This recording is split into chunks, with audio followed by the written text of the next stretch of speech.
Ayon sa mga dokumentong lumabas kalaunan kabilang ang Pentagon Papers, hindi na ito laban lang sa komunismo, kundi para maiwasan ang kahihiyan.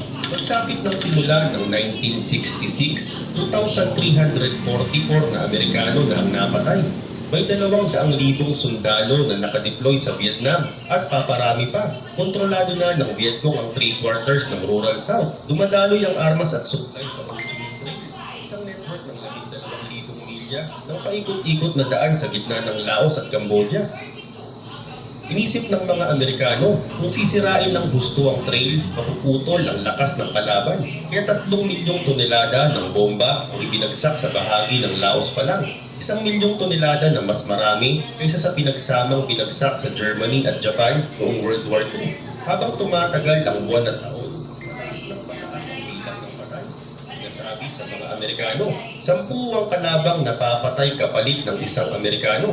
Si General William Westmoreland na nagsabing kaya niyang tapusin ang giyera sa loob ng 3 taon, nagpadala ng agarang cable sa Washington, humihingi ng dagdag ng 200,000 dagdag pondo at tauhan para sa opensiba. Pero sabi ni Robert McNamara, ang Secretary of Defense, may 2 pagpipilian si Johnson: makipag-ayos sa Hanoi o ibigay kay Westmoreland ang dagdag na kailangan niya. Dagdag pa niya kahit ibigay ang chance ng panalo ay isa sa 3 lang. Pinili ni Lyndon B. Johnson ang option na magpadala ng mas maraming tao. Alam nilang mahirap ng manalo, pero daan-daang libong sundalo pa rin ang inihahanda para sa girang maging ang ilang nasa Washington ay naniniwalang hindi na mapapanalunan.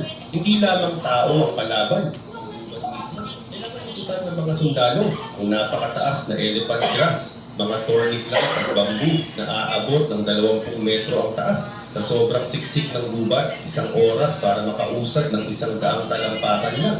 Ang lupa ay nilatagad ng booby traps, landmines at nakatagong granada. Isang maling hakbang kapalit ay paa o buhay. May mahabang black leaf sa mga swamp na kumakapit at agad nagpapa-infeksyon ng sugat. Bihirang tumama ang sunlight sa sahig ng gubat. May isa pang problema. Ang F-16 na baril ng Amerikano ay madalas mag-jump sa gitna ng putukan. At doon mismo may buhay na napuputol. At kahit madalas manalo ang mga Amerikano sa enkwentro, parang walang saysay. Agad napapalitan ng mga sundalong kalaban at napakanipis ng puwersa ng Amerika. Kaya bawat lugar na kanilang nasakop kapag iniwan, mabilis muling nababawi ng Vietcong. Pagsapit ng dulo ng 1967, mahigit 20,000 Amerikano ang patay. Habang pumapasok ang 1968, lalong lumakas ang mga protesta. Sa simula ng 1968, mahigit 250,000 sundalo ng Amerika na ang nasa Vietnam. Paulit-ulit na sinasabi ng mga leader ng Amerika na malapit na ang tagumpay. Ngunit sa likod ng katahimikan, may matinding plano na pala ang Hilagang Vietnam at Vietcong. Isang sabayang opensiba na magpapayanig sa buong bansa. Tinawag nila itong The